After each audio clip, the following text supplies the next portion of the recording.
but it is thought that those included here are among the most important in determining the potential performances of varieties and variety combinations in specific climates. A compilation of such data for a period of about 3 years, supplemented with data on the nuts themselves, would be of very practical value as a basis for selecting varieties most promising to plant or propagate. The same data form would be applicable to other walnuts, hickories, pecans, and filberts, and perhaps to a lesser extent with chestnuts. Note on Chinese chestnuts. Harwood Steiger, Redhook, N.Y. My earliest Chinese chestnuts are ripening. Stoke Hybrid is earliest, and the nuts are so attractive, too bad they are not better in quality. It is an exciting time here as there are always a few seedlings that are ripening for the first time. Honan, which ripens later, has been one of my best grafted trees. One of my seedlings has very large nuts, very early ripening, nuts are now falling, and it is prolific. Nearly every burr has from 2 to 3 large to very large nuts.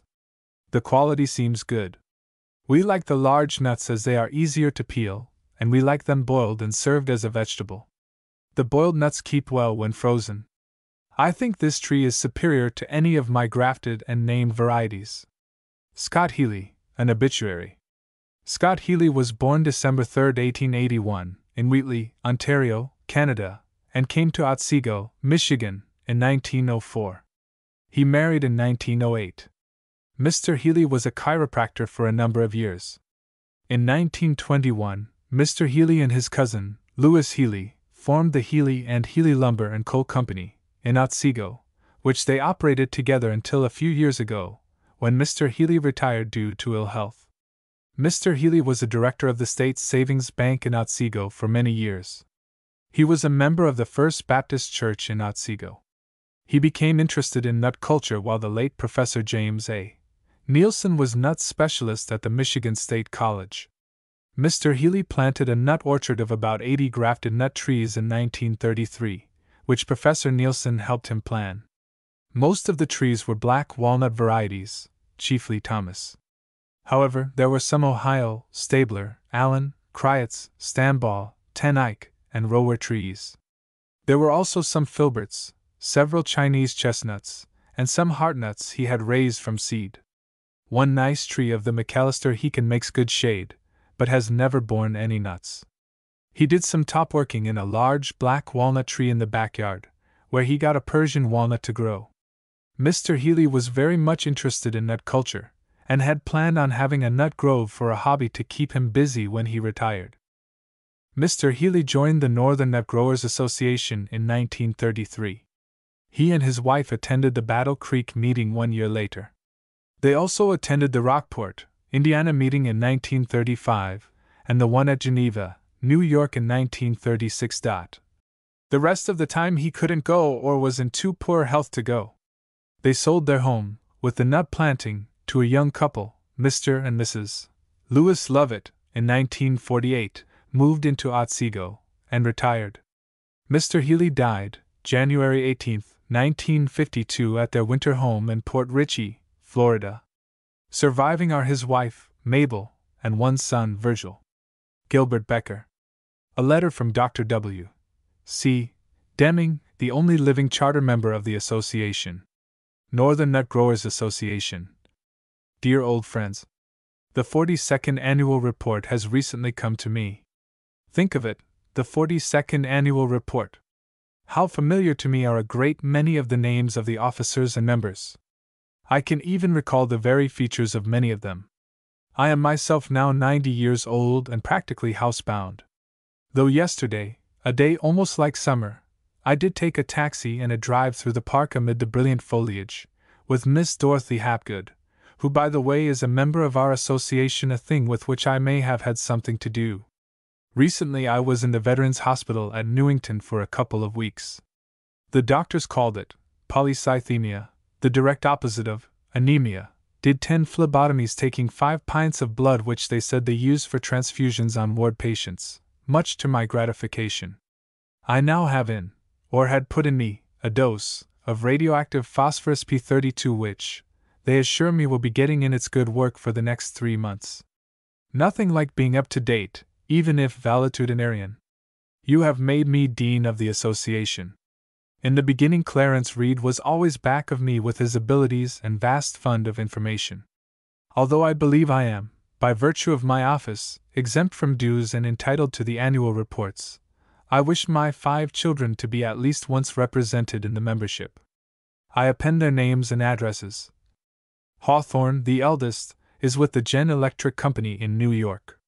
I don't know what he does, but presume that with the other New York millionaires he is busy accumulating wealth. This hint may guide you in soliciting alms for the association some day. His home is in Hamilton Lane, Larian, Con. But I don't know if he knows Annette from a lunatic. He has 2 kids, one now preparing for Korea. God preserve him. Benton is already a member. He has a few acres in the town of Avon, Connecticut, where, among the rocks and the native rattlesnakes and copperheads, he tells me he has Chinese chestnuts growing. Recently he got 2 of the copperheads. He is an energetic chap. He rises at 4 a.m. and drives the several miles into Hartford, where he broadcasts from 7 to 8, for people's breakfasts, I suppose, and is released at 10 a.m. He has just contracted for a television program once a week in New Haven. Alcott is a consul in the U.S. Embassy in Tokyo, transferred from a similar position in Siam.